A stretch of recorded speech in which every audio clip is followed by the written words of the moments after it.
noches, queridos hermanos. Gozoso de poder estar compartiendo con ustedes una vez más esta meditación en la palabra de Dios. Y vamos a continuar con algo que comenzamos el domingo pasado. Si ustedes recordarán, vimos Mateo capítulo 28. Y nos centramos al finalizar en 3 versículos, a partir del versículo 16. Pero los 11 discípulos se fueron a Galilea, al monte donde Jesús les había ordenado. Y cuando le vieron, le adoraron, pero algunos dudaban. Y Jesús se acercó y les habló. 3 versículos que parecen sencillos, pero que realmente son profundos para la vida de los cristianos.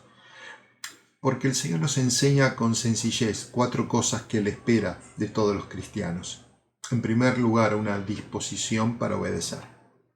En segundo lugar, una disposición para batallar entre la adoración y la duda. En tercer lugar, una disposición para que dejemos que el Señor se acerque a nosotros. Y finalmente, una disposición para oírlo atentamente a todo lo que el Señor nos quiera decir. Disposición para obedecer. ¿Se acuerdan que dijimos qué importante fue para aquellos discípulos obedecer aquello que el Señor les había dicho? Primero fueron las mujeres que le dijeron dónde tenían que ir, pero luego el mismo Señor resucitado les dijo. Y ese lugar de encuentro, seguramente conocido por ellos, fue ahora el punto crucial para sus vidas. El Señor estaba a punto de darles una gran comisión. Imaginen ustedes qué hubiera pasado si ellos no obedecían. ¿Qué hubiera pasado con sus vidas? Pero ¿qué hubiera pasado con las nuestras si ellos no hubieran obedecido? Creo que la obediencia es un tema importante para los cristianos y cada uno de nosotros tenemos que considerar la importancia que tiene y las consecuencias que tiene cada vez que nosotros no obedecemos al Señor. Luego nos detuvimos un poco más al considerar esto de batallar entre la adoración y la duda. Se encontraron con Cristo resucitado. Se encontraron con el Señor en ese lugar donde Él había prometido que iba a ir. ¿Cómo no adorarle? Pero algunos dudaban. ¿Se acuerdan que mencionamos una palabra en griego, un verbo en griego, distazo? Bueno, no me voy a meter en el griego en profundidad, pero quiero aclararles esto. Son 4 palabras, 4 verbos diferentes que encontramos en griego en la palabra de Dios, que han sido traducidos como duda. Pero hay diferencias en cada una de ellas. Hay matices distintos y formas de entender el porqué del uso de cada uno de esos vocablos. Uno de estos verbos, que se refiere a duda, hace mención cuando uno se encuentra sin camino a seguir. Indudablemente tiene una connotación negativa, porque es cuando nos encontramos en apuros y perplejos, porque no encontramos los recursos suficientes para seguir. Ahora, la realidad de nuestras vidas es que a veces los recursos están, pero el problema es que nosotros no los vemos. Nosotros no los descubrimos. O peor aún, nosotros no los aceptamos. Por esa razón que es la confusión lo que caracteriza a esta forma de traducir la duda. Ahora, el segundo verbo que se usa se utiliza más cuando uno se encuentra turbado y ya desesperanzado en cuanto a la salida. Por lo tanto, lo que acá predomina es la incertidumbre. No hay. Es cuando nos bajoneamos. Es cuando ya tiramos la toalla. Es cuando ya sentimos que no podemos seguir. La duda. Pero hay una tercera forma de usar esta palabra, otro verbo que ya nos lleva a algo mucho, mucho más negativo. Es el camino de la confrontación y de la disputa. Es decir, altercar con Dios. Es la gran característica. Ya hay rebeldía, ya hay desobediencia, ya hay indisciplina. Tal vez estamos al borde de falta de temor hacia Dios. Es más grave este estado. Y hay una cuarta palabra que es justo distazo, la que nosotros encontramos en Mateo 28. Y se refiere a la duda por encontrarnos frente a dos caminos posibles. Las salidas están, las vemos, pero son dos. Entonces, lo que caracteriza a esto es la vacilación. Y esto es lo que hemos estado considerando. Aquellos discípulos vacilaron frente a una realidad, un Cristo resucitado. No dudaban de Cristo, pero vacilaban. ¿Le adoro o no le adoro? Saben, hay una frase que una vez leí que me gustó. Duda de tus dudas y cree tus creencias. Pero nunca dudes de tus creencias, ni creas tus dudas. Así que, hermanos, tal vez esta frase resume un poco lo que dijimos el domingo pasado, que a veces la duda puede ayudarnos, pero también a veces la duda puede perjudicarnos. Las dudas a veces nacen de un estado de perplejidad y no de incredulidad. A veces es el asombro lo que nos hace dudar. A veces es el sentir que nos agarró de imprevisto algo. Pero no es que no creemos. Simplemente estamos asombrados y nos superó la situación. Las dudas que nacen de la perplejidad y del asombro a veces pueden ser una señal de vida espiritual. Tal vez esto no queda claro, pero me gustaría explicarlo bajo otros términos. Llevarlo al plano físico, al plano del dolor físico, a ver si esto nos ayuda a entenderlo. Un difunto no puede apreciar dolor. ¿Por qué no siente dolor? Porque no tiene vida. Solo puede dolerse el que está vivo. Bueno, en este aspecto, las preguntas, las dudas, lejos de ser algo negativo, pueden ayudar a estimular el crecimiento del creyente. Y le van creando sus propias defensas. Va ayudando a, como alguien diría, a inmunizarse espiritualmente. Creo que todos somos conscientes de la enfermedad que está azotando al mundo. Y qué importante es inmunizarse. Qué importante es tener defensas. Bueno, ustedes saben que es raro lo que voy a decir, pero alguien que nunca ha tenido preguntas sobre su fe o dudas, tal vez en el fondo puede estar en un riesgo por tener un sistema inmunológico espiritual muy débil. Las dudas pueden ser positivas si nos previenen de peligros mayores. Por esa razón, hermanos, el tema de las dudas es un tema que hay que tratar con mucha tranquilidad. Las dudas nos ayudan a veces a ver cómo canalizamos nuestra incertidumbre. Una cosa, hermanos, es tener cuestiones de Dios y algo muy diferente es tener cuestiones con Dios. Es decir, ponernos en contra de Dios.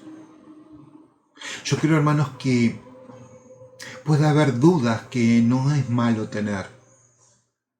Lo malo es que esas dudas persistan. Lo malo es que permitamos que esas dudas invadan nuestro corazón y nuestra mente. Lo malo es que las dudas afecten nuestro actuar, nuestro vivir. Ahí sí las dudas se constituyen en un problema en la vida del creyente. Pero si no llegamos a eso, quiera Dios que estas dudas nos permitan buscar a Dios de una manera distinta. O tal vez dejar que el Señor nos busque a nosotros y que nos dejemos encontrar. Por eso la tercera de las características que vimos en estos 3 versículos es la disposición a que el Señor se acerque a nosotros. Es interesante que lo que estamos planteando no es cómo yo me acerco al Señor. Porque eso lo descubro muy fácilmente, si lo estoy haciendo o no lo estoy haciendo. Yo creo que a veces el peligro es que el Señor se quiere acercar a nosotros y no me doy cuenta cómo yo le respondo. Él se acerca a mí, pero me encuentra ocupado, me encuentra distraído, me encuentra indiferente, me encuentra avergonzado, me encuentra desanimado. Las diferentes formas en que yo estoy, como yo me encuentro, puede afectar la manera en que yo recibo la presencia del Señor en mi vida. Cuando pensaba en esto, mi mente viajó a Juan 17. Hermosa escritura, hermosa porción, maravillosa palabra, la que encontramos en Juan 17. Padre, oración del Señor, Padre, yo quiero que donde yo esté, ellos también estén. Aquellos que me has dado, yo quiero que estén conmigo, donde yo estoy. ¿Por qué quería eso? Porque quiero que contemplen mi gloria. ¿A qué se refiere el deseo del Señor? ¿Por qué Él desearía eso? Si yo no merezco el cielo. ¿Por qué para Él es tan importante ese deseo de que yo esté con Él? Queridos hermanos, esto de alguna manera muestra por qué Jesús se acercó a ellos. Ahora, miramos generalmente para adelante. Pensamos, sí, el Señor quiere que yo esté con Él y pienso en el cielo. Y nos olvidamos del presente. Y tal vez nos olvidamos de aquellas palabras de Pablo, cuando dice ahí en Gálatas, no ya yo, sino Cristo en mí. No nos damos cuenta de la importancia que tiene la cercanía de Cristo en cada uno de los días de mi vida. Y sin embargo, hermanos, muchas veces encuentro una barrera de nuestra parte. Encuentro un estorbo. Algo hacemos nosotros que impida ese acercamiento. Es cierto que el Señor ya no está, que el Señor no está presente. Pero cuando el Señor se fue, prometió algo, y yo creo en lo que Él promete. Mas el Consolador, el Espíritu Santo, a quien el Padre enviará en mi nombre, Él os enseñará todas las cosas y os recordará lo que yo os he dicho. Querido hermano, qué lindo es pensar que tenemos el Espíritu Santo de Dios. Y cada vez que le damos lugar al Espíritu Santo, que ya está en nosotros y que ya mora en nosotros desde el día que hemos creído, porque fuimos sellados con ese Espíritu Santo de la promesa. Desde ese día tenemos al mejor capacitador, al mejor instructor, al gran consolador, aquel que fue puesto a nuestro lado para que podamos sentir que el Señor está cerca a través de su Santo Espíritu. Y llegar a la última de las 4 consideraciones, la disposición de oír atentamente lo que el Señor nos quiere decir. Uno dirá, bueno, pero qué afortunados eran los discípulos. Tenían ahí al Señor presente, en vivo y en directo, en carne y hueso. Sin embargo, cuando uno va a los evangelios, uno descubre que tuvieron tantas experiencias, pero muchas oportunidades fueron negativas, porque no entendían. Ahora el Señor no está presente, pero ¿saben, hermanos? Podemos aún escuchar al Señor lo que nos tiene que decir. Para escuchar la voz del Señor tenemos que tener un corazón dispuesto y comprender que el Señor puede hablarnos de diferentes formas y aceptar que el Señor nos puede hablar tal vez diciéndonos cosas que no esperábamos escuchar. Cuando Juan en el capítulo 10, en el verso 27, dice aquellas palabras del Señor: mis ovejas oyen mi voz y yo las conozco y me siguen. Esa consecuencia de seguir al Señor, la cercanía, el contacto estrecho con Él, es un resultado de escuchar primero su voz. ¿Por qué podemos escuchar la voz del Señor? Hermanos, indudablemente porque somos sus hijos. ¿Se acuerdan? Juan capítulo 1, verso 12. A lo suyo vino y los suyos no le recibieron, pero a los que creen en su nombre les dio potestad de ser hechos hijos de Dios. Y como somos hijos de Dios, podemos escuchar lo que Dios nos quiere decir a través de su Hijo amado. ¿Qué es lo que Él nos dice a través de su Hijo amado, a través de su Santo Espíritu que mora en nosotros? Bueno, lo que nosotros necesitamos para ir creciendo y madurando en nuestra vida espiritual. Y en la medida que más crezcamos, mejor vamos a escuchar la voz de Dios. Yo sé que hay veces que hay personas que dicen y manifiestan haber escuchado la voz de Dios, diciéndole que hagan algo o que no hagan algo. Y sabemos, hermanos, que a veces hay algo de peligroso en eso, que a veces es nuestra propia mente o nuestro propio corazón que es engañoso y nos hace oír lo que realmente Dios no dice. Queridos hermanos, sabemos que la forma principal mediante la cual Dios hoy nos habla es a través de su palabra escrita. Entonces los animo a leer la Biblia y los animo a estudiarla, a escudriñarla, a atesorarla en sus corazones. La Biblia es el primer lugar donde vamos a escuchar la voz de Dios. A través de la Biblia vamos a conocer su carácter, vamos a aprender más de Él, porque la palabra de Dios es viva y es eficaz.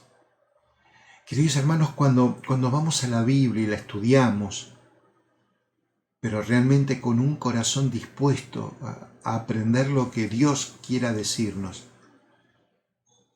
el corazón busca entendimiento. Y la mente no es que solo busca el intelecto de saber la Biblia, sino que quiere entender y comprender la mente de Dios. La mayoría de las cosas están ya reveladas en la Biblia. Digo la mayoría porque hay cosas que todavía no sabemos y que están reservadas para los cielos. Pero indudablemente Dios me va a hablar a través de su Biblia. Es cierto que a veces Dios habla a través de personas y hermanos, estemos dispuestos a escuchar cuando Dios nos habla a través de personas. Un amigo, un consejero espiritual, por supuesto, un pastor, un maestro, algún referente que nos pueda traer lo que Dios nos dice. Pero quiero aclarar algo. Yo no creo que Dios le diga a él algo para que él venga y me lo diga a mí. Pero muchas veces Dios ha usado a hermanos y hermanas para llevarme a la Biblia, a considerar cosas que antes no había considerado, o a entender cosas que antes había leído y que no las veía de la manera como tal vez Dios me las quería mostrar. Y sin embargo es una persona, es un recurso que Dios tiene a su alcance. Para finalizar, otra forma de escuchar la voz de Dios es a través de la oración.